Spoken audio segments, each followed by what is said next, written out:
The Ensemble podcast is intended for professional financial advisors. All discussion is limited to publicly available information and should not be interpreted as legal, professional, or financial advice. Ensemble does not hold an AFS license nor provide any financial services. Before making investment decisions, you should obtain financial advice from a qualified financial advisor.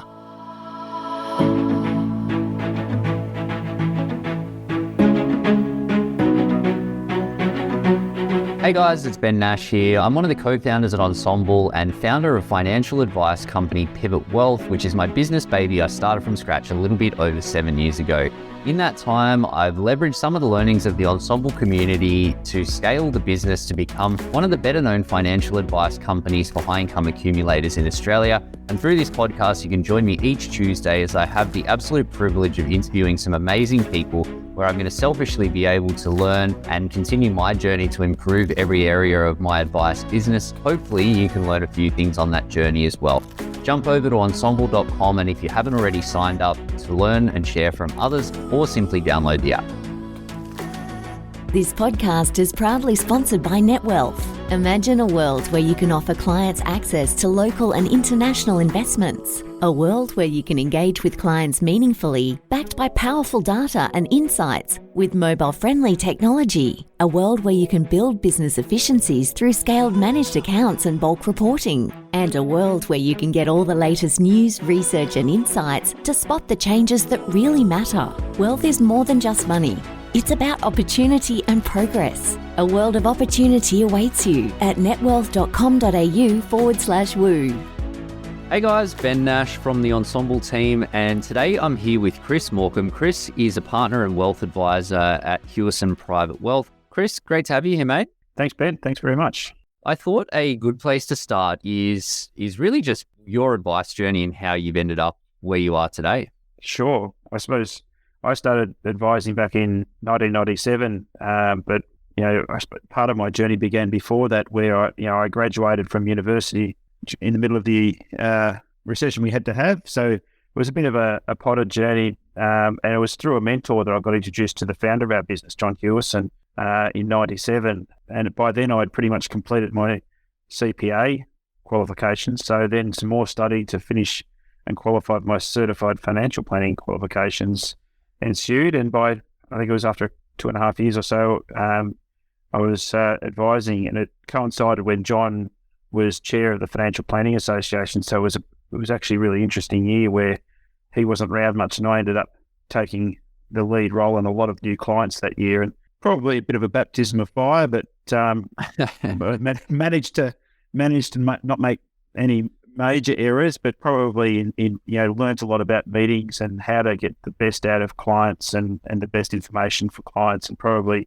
in that first year, really probably made a few mistakes in meetings that, those clients probably wondered what on earth this young bloke was doing there. But I certainly, that gave me a really strong foundation. And then a number of years, not only probably 3 or 4 years later, I became a partner in the business, and our business has been built on a graduate mentoring program where we had take on graduates as associate advisors. We put them through their professional qualifications at the same time they are being mentored by the senior advisors in the firm.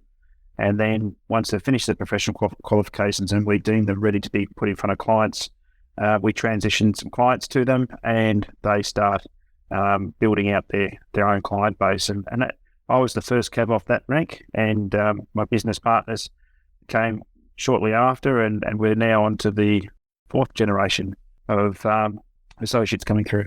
Amazing. That's interesting that you were the very first one, and I think it's a great way to learn. I know at Pivot Wealth we do things the same way. Each advisor's got an associate. The associate does a fair bit of the grunt work, and when they start the early days, what they're able to do is less, and over time they learn more, and then they can do more. And the advisor's obviously happy for them to do as much as possible, because it means they get to do less and spend more time, working on clients, working on strategies as well. But it also means that then for the associate, when they're ready, then they're they're ready and they're probably more advanced. And we brought a couple of really great senior advisors into the business, but we found that they really then have to learn, the process, the approach, how we do this, what's the business view on this and X, Y, Z. Whereas for the associates, it's like they know the stuff inside out because they've done it 100 times or more by the time they get there. So great also beats, recruiting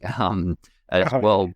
It's easier to bring in people that are less experienced and mold them into what you want than, finding someone that's already got that experience as well, in my experience.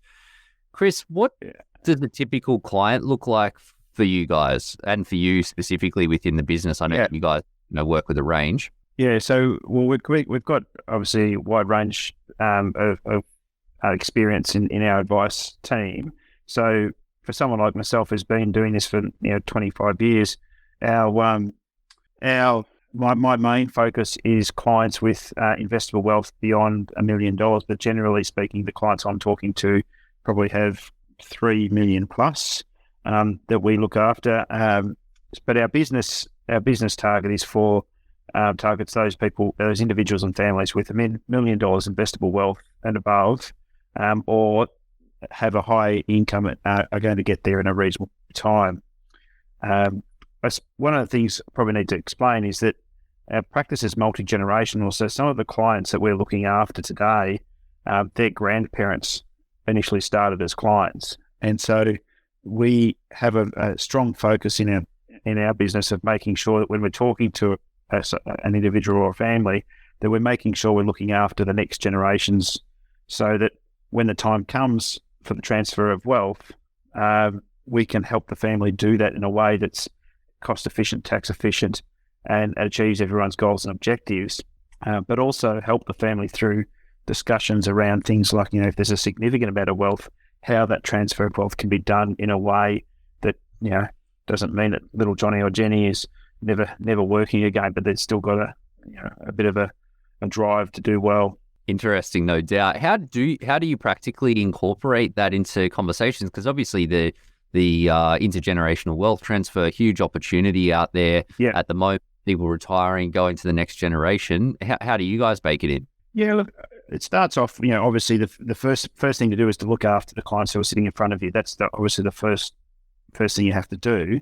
The next thing we do is we ask about their children, and then what situation they're in, and one of the easy wins is insurance, is making sure that if they've got children, if your clients have got children who are early stages of their career, maybe got a young family, probably got debts in relation to their homes, clearly need insurance, and often most people are underinsured, so usually in need of advice.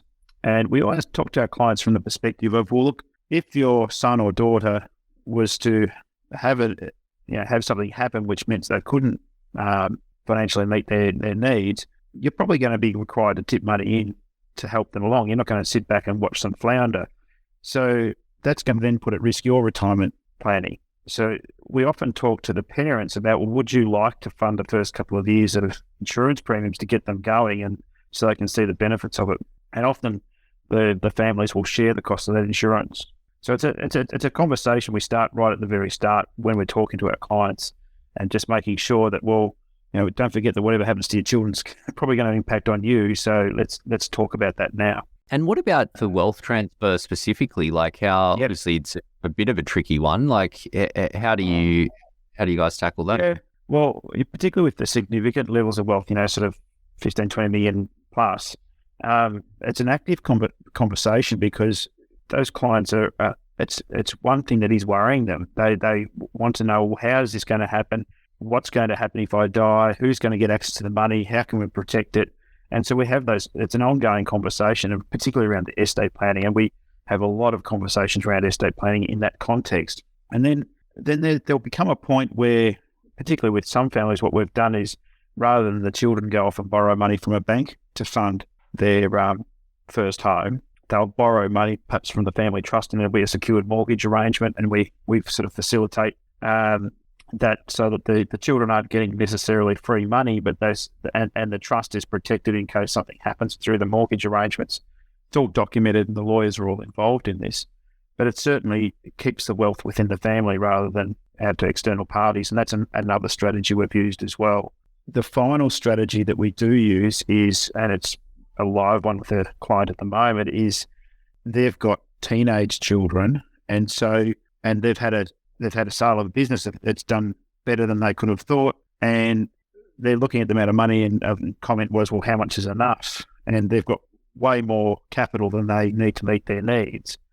And their concerns are, well, they don't want their teenage children to know about the extent of the wealth because, it's certainly they're at an impressionable age, and it may change the way their children think about the future. So what we're doing with that particular family is putting in place a philanthropic fund, and the children are going to be involved in the management of helping manage that philanthropic fund. So they'll get exposed to us and the management of the investments of that philanthropic fund without being exposed to the wider wealth of the family, just to get those teenagers involved in the process at an early age, so that they get used to taking advice, they get used to being involved in these types of discussions. So when the time comes to, I suppose, come clean on the family wealth, when they're a bit older, they'll have an understanding of how the process works and what they need to be, the types of conversations they'll be needing to have.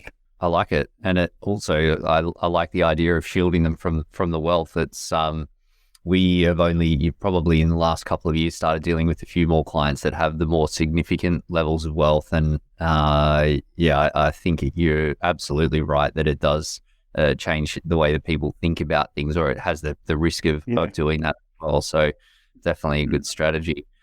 You touched on... Sorry, you go. I was just going to say, just on that though, that the family, you've got to understand the family dynamics before you sort of go into that area, because you've got to understand what the parents' thoughts are.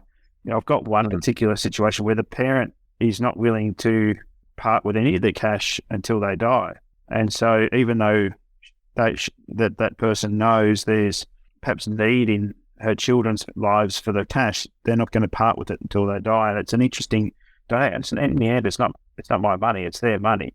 And all you can do as an advisor is point out the advantages and disadvantages of different courses of action, and the risks associated with each. But that's all you can do as an advisor. You can't tell someone what to do. And there's a lot of different ways to be right there, and it's such a personal thing as well. So I suppose it depends on the individual and what they think. You touched on philanthropic investing there, and I know that that's a space that you're passionate about.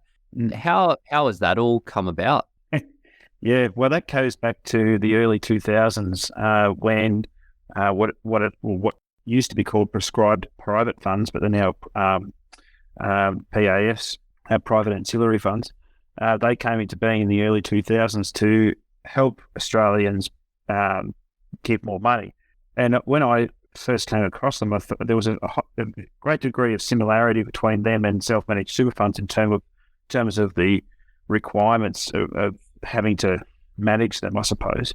And so it was, and because we were dealing in the self-managed super fund sector in a big way, it just made sense to me that this is something that we had the skill set to be able to help our clients with if they were interested in philanthropy. So I just started asking clients, are you interested in philanthropy? Straight up. And often that starts a conversation. You never know where it's going to go. Some people, not interested, but you'll be surprised when you actually ask the question where it goes. It's quite a fascinating discussion to have with people. And so I've been able to facilitate people, because of course you get a tax deduction up front for putting the money into the fund. So, for a recent business client, for example, they're getting a massive tax deduction by putting some of their capital into a private ancillary fund. So not only is it helping them help their teenage children around the education side of things, it's actually helping them on the tax side as well. But I also got involved. That led to things, and I ended up being involved in the community foundation network. So Australia has got quite a strong community foundation network, particularly strong in Victoria, actually. And so I presented at a couple of their conferences and got to know a few of the board members, and ended up we now look after about 5 or 6 different community foundations here in Victoria, and that's been a really rewarding thing because you're not dealing with sort of individuals' wealth. You're actually doing community wealth and a board of directors. It's a different way of advising because you're advising a board rather than individual and their own wealth. So it's quite a different dynamic, but it's been very rewarding as well. And that's sort of, I suppose, led us to where we are today, where we look after about 12 to 15 different philanthropic trusts or foundations, along, including some private ones. I feel like you're touching on some pretty sexy advice stuff there when you talk about the, working with funds and the directors, and also just private clients, you 8 figures plus in wealth. Advisors don't really start there, but I know from talking to a lot of advisors, and for myself included, it's like there is an attraction to that sort of work. How have you gone about building out the skill set and the tools, the advice tools, strategies, tactics, and approach to bring on clients like that and add the value that you do? So that's a great question, Ben. When I first joined the firm, our minimum client size was $100,000, and it didn't change for a while. And so we've actually got a number of clients that we look after that don't have heaps of money because they're throwback to those days. But and then, like anyone who starts a business, anyone who's prepared to pay your fees is a client, right? Yeah. So because you got to pay the bills, and if you don't have clients, you can't feed your family. So there's a real need in the early days to try and get clients. But I think particularly anyone starting out in practice today, you've actually got you're starting out in a period where there's an absolute need for advice, and people with fairly significant wealth are just looking around, not knowing where to turn. So I think there's a real opportunity to build a brand and build a business that really looks after people without having to sort of start off really small. You asked about skills. So we've always had the mentality that our advisors must be degree qualified and they must hold the certified financial planning designation. That's sort of been our stake in the ground. And look, I think it just creates a minimum standard that we expect from people. So it's there's obviously that's morphed and changed over the last 25 years in terms of what you need to do to become a CFP and continue to hold it. But in the end, it does, you're putting that shingle up that says, well, I've done all the study. I know what I'm talking about. We are independent. We always have been. So we even do insurance on a fee-for-service basis. So that in itself is an attraction for high net worth families and individuals because they are looking for bespoke outcomes, and the idea of independence is attractive to them. I would suggest though that anyone planning to do that needs to think carefully about the structuring of their business, because I think one of the challenges of running a bespoke investment business is that you can drown in the paperwork. And so that's been it's an ongoing challenge for our business. Scaling a business of our size and keep maintaining that bespoke model is not without its challenges. And we're always looking for ways to be more efficient, yet still provide our clients with that bespoke model of outcomes. And I suppose the final point I'd make is that we've always focused on continuing development. With John was heavily involved with the Financial Planning Association. I sat on the Financial Planning Education Council for about 8 years. Education and continuing development of our people is so important, and we just don't stop. And so that's the other part to it. And that's not just technical skills. It's also your interpersonal skills, you're building trust, the marketing, sales, training, all of that. You've just got to keep working on it because you never know it all. Absolutely. And in my experience, I've found that the technical piece, obviously that's your ticket to the game, but it's probably all the other things that are as important, if not more. Like obviously you can't get it wrong on the technical stuff, but assuming you get it right, that's nowhere near enough. Like it's such a small part of what it takes to be a great advisor and get great outcomes for your clients as well. But I agree with you. I agree with you, Yeah. Ben, but I think the other thing too is just to know when you don't know. So you've also got to be really comfortable in, working closely with other professionals such as solicitors and accountants to give your client the absolute best outcome, and know that, okay, I know that I know about, say, for example, small business capital gains tax relief. I know about it, but I'm never going to advise someone about it because it's so complex. And so, but as an advisor, you recognise it, you talk to your clients about it and say, well, let's work with your accountant on making this happen in the best way possible, and being really open and having an open relationship with those other professionals. They value you then, and then next thing you know, they're referring clients to you, and that works really well. And our business was built on referrals from other professionals. I think you've touched on an interesting point there through both of those comments, that I think regardless of exactly what your ideal client looks like and what your core offering is for those clients, I think that really the key challenge for advice firms as they do scale is to create consistency of approach, so that, we know that every advisor is going to be different. The jokes are a little bit different. Their take on, markets, broadly aligned, but a little bit different, nuanced as well. I know for us that one of the things and our clients are generally, high income wealth accumulators, not necessarily with $1 million of investable assets, but they're certainly on a path to getting there, although they would have their net over $1 billion in net assets. And one of our challenges has been, how do we create that consistent experience where we know that all advisors are going to be considering the same levers to get a client to where they want to be, and guiding the clients in the similar way, so that if you put 10 clients in the same position with the same thinking around risk or investing or debt or whatever through the process, that you would get to 10 pretty similar outcomes. And I think that's something that's really important from a business perspective in terms of your business risk, but also from a team perspective, in that knowing what you do from your, selling people into what you're doing and making sure that you're delivering on those promises. How have you guys tackled that in the space that you're in? Yeah, well, we've got a very deliberate process, as you would expect. So I go back a step.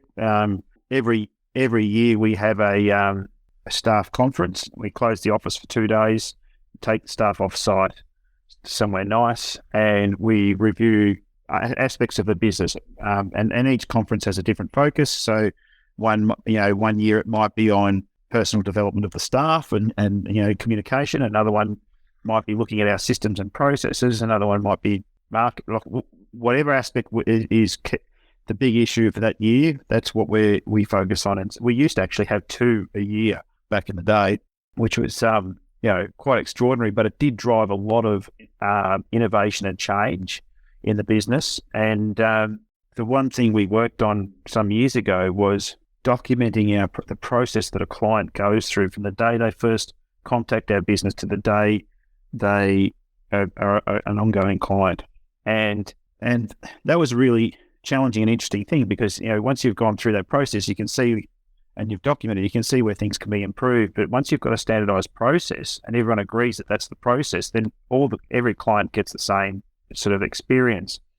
And then what we've done around the advice side is, prior to advice being written, particularly for a new client, but it may be a significant change in circumstances as well, what we call the workshops, and generally the associate advisor will present the client scenario to at least 2 of the senior advisors and as many of the associates who are available, and basically put up a snapshot of the client, where they are today, who they are, talk through a bit of the details about that client, what their objectives are, what the recommended strategy is going to be, right down to even a proposed asset allocation for the investments. And then the floor's open. And as a result of that, you're getting the best ideas of everyone rather than just that advisor. And it also is a great training tool for those associates to get to hear the advisors talk about things like, well, do you think that's enough money to set up a self-managed super fund? Or what's the strategy? What strategy are you doing around debt there? Or have you thought about philanthropy in cut in this? Have you discussed philanthropy with these clients? And so it's all, and it just gives you that opportunity to have an open discussion. It's not there's no egos in the room, and it's just about what's the best thing for these clients. And and the asset allocation's critiqued as well. You told us these clients are a bit concerned about volatility, yet you've got 60% of the money in or 70% of the money in exposed to markets. Do you feel comfortable that that's appropriate to achieving their goals and objectives? So that they're the sorts of conversations that are had in those workshops, and we've found that to be hugely valuable. I love that. And I could see that, particularly for pulling in the associates, getting good exposure to lots of clients as opposed to just the ones that they're working with would be super valuable. For the advisors, is it a different advisor than the advisor that's actually the lead advisor for the clients? Or is it plus one? Yeah, no, we try and get as many in the room as we can. So, and the reason for that is that more heads are going to make a better decision in this case. So, particularly, it's often if it's a simple sort of situation, and there's not much contentious sort of, there's going to be an agreement pretty much on what the strategy is going to be. Then you don't have to go into a lot of detail. But particularly when you're dealing with clients of the size we're dealing with, there's always going to be something that's sitting there. It might be that they're completely overweight property and talking through a strategy to perhaps reweight their overall wealth to be less focused on property or what have you. So it's just talking through those things. Often there's a business sale, and so talking through what are the issues around that business sale, and has the funding been thought of, and is it vendor finance? Is it what's the sale mechanism? So those types of things also discussed. I love that. Definitely just writing some notes here as we speak. We'll be able to use that. That's it. Yeah, and it's just a simple, we don't overcomplicate it. We've created a standard template in Excel that's got the names of the client, the ages, the family situation, what income they earn, what their estate planning arrangements are, what insurance arrangements they've got in place, a summary of their current asset position and debt position, and then, as I said, a quick snapshot of their goals, their what suggested strategy. So we're not asking the group to come up with a strategy. The advisor and the associate who are presenting this workshop actually have to do the work prior to the workshop and say, well, this is the strategy we're going to do, and this is sort of roughly the structure in which we're looking at it. And then it might be a simple 1 minute, 1 or 2 minutes meeting where we quickly go through the client scenario, and then everyone says, yep, that looks right. Nothing to add. Off we go. It's a great way to just make sure everyone's keeping an eye on, I suppose, the strategies we're doing from a responsible manager perspective, which is what I'm one of our responsible managers. I take great comfort that we're documenting in that spreadsheet the alternative strategies. So if for example, if we're setting up a self-managed super fund, the alternative strategy might be retain the existing one, use an industry fund, use a retail fund, and the reasons why they're not appropriate in that circumstance. And I imagine that then from that meeting, it would be fairly efficient for the associate with the advisor to then put together the strategy to lay it all out and ultimately provide the advice to clients as well. So got that on a bunch of levels. Yeah, Chris, absolutely. Changing gears a little bit. Sure. Looking forward, what's coming up for you guys? What are you focused on at the moment? Yeah, so we're firmly focused on, I suppose, two things. One's growth and one's innovation. So in terms of growth, we've got quite a number of associates coming through. So we need to keep growing the business so that there's going to be clients for them to manage when they become advisors. A key focus of ours is to keep growing the business so that we can keep giving our people opportunities. So that's sort of one thing. The other, and innovation is probably the other major one, and that is we've changed our tech stack over the last 5 or 6 years. Well, actually, it was mid-2010s. We recognised that the technology we were using at the time, which was a bespoke system that we'd developed over 30 years, had come to the end of its useful life, and that new technologies had come into the market that meant that, for example, our old system didn't play well with the internet and remote working. And so we, on the back of Andrew and Simon and a few others doing innovation tours with the Macquarie Van Group, they came together and devised a tech stack with taking best of breed off-the-shelf programs and then making sure that they met with our needs. And so that's an ongoing investment and process where we now have turned off effectively the old system, and we're now fully operational in new systems, and now starting to enhance those new systems to be more closely aligned to the service delivery that we want, and make sure that our internal processes are efficient. So there's a huge amount of work to be done on that this year to probably capitalise on all the work that's been done over the last 3 to 5 years. Yeah, it's a bit of a never-ending one as well with the tech stack. I know we just changed our core CRM a bit over 12 months ago, and not dissimilar to what you were saying, that it's like you've got to do all that work to get it happening. But then once you do, it's like, okay, well now what? And there's so much potential out there, but there's also, so much time that goes into doing it, and trying to figure out a way that works for all the people in the business, all the clients, and the outcomes that you want as well. Yeah, I think the thing for us was that we've moved to Salesforce as the CRM, for example, and that is one of the most powerful tools. Like there's so much to it, and you can't begin to know it all right from the very start. And it's only through as you sort of get more comfortable and you start to look at the data points you've got, that you can build together amazing dashboards to help manage your clients more efficiently. And we're just talking last week about new dashboards for the advice team, and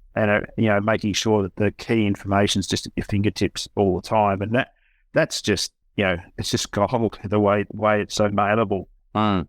Absolutely, yeah. It's unlimited. It's borderline overwhelming how much you can do, but the challenge is like, what's going to move the dial the most, and what can we roll out? Well, what's the right thing to roll out next? So I feel you on that one. Chris, my last question for you is, if you could, you've been in your business 25 years, if you could go back to your day one self and do one thing differently, what would it be? Oh, don't be as tentative.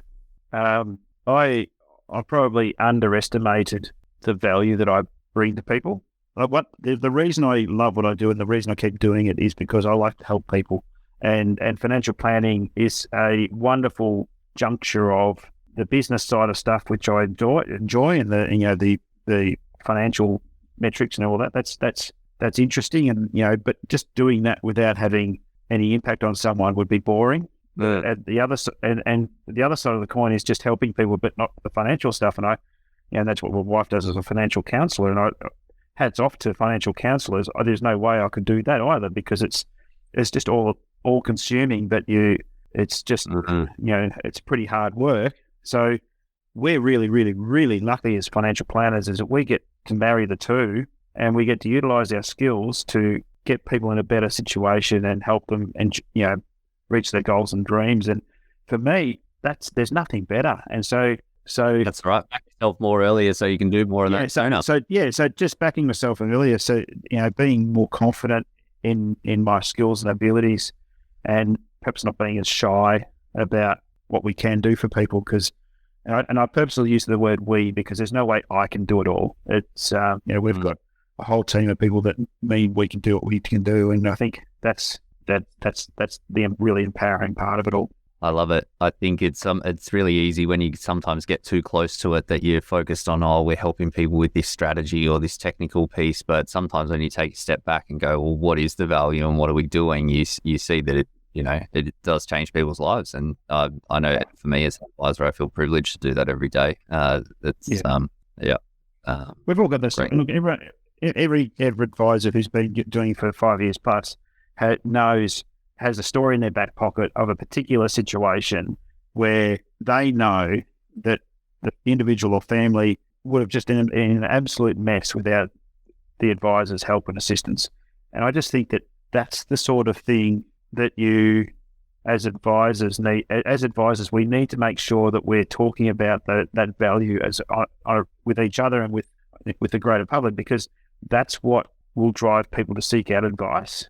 Because there's going to be fee pressure. People are going to talk about fees all the time, but unless as a profession we're talking to people about the good we do, no one will actually hear about it. They'll only hear the bad news stories. That's right. Yeah. And pay the opportunity cost of not doing all the things. And it's funny, obviously we are conflicted when you talk to someone about getting advice, that we want them to get advice because they're going to be a client and, you know, there's a commercial outcome attached to that for us. But at the end of the day, we also know that in the absence of advice, it's like they're going to keep making the same mistakes and, you know, paying the price that comes with that. So, I think the more that we can highlight that stuff, the more confidence people get in advice, and, you know, we're all better for it. Absolutely. Couldn't agree more. Chris, thank you so much, mate. I really appreciate you sharing your story and insights. So I've got a page of notes here, so mate, I really appreciate it.